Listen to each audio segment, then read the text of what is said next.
Inasal. And for that 20 years, kilalang kilala tayo sa Chicken Inasal. Pero ngayon, on our 21st year and beyond, makikilala rin tayo sa iba pang super sarap grilled products, no? Kaya sisimulan natin sa smoky sweet, juicy lambot pork barbecue. Yes, alright. At parang naman may may dagdag. 20 years na pala. 20 years, no? 20 years. Alright. Tanda mo lang dito, Mikey.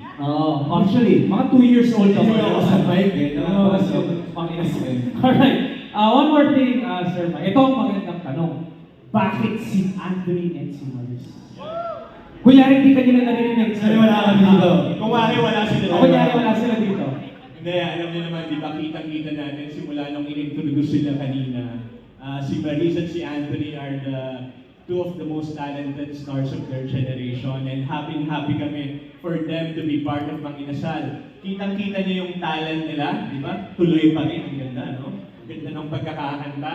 And then at the same time, no, napakasaya nilang kasama, yung chemistry nyo, very good. And then yung connection nyo sa mga tao, no? And same with Mang Inasal, no?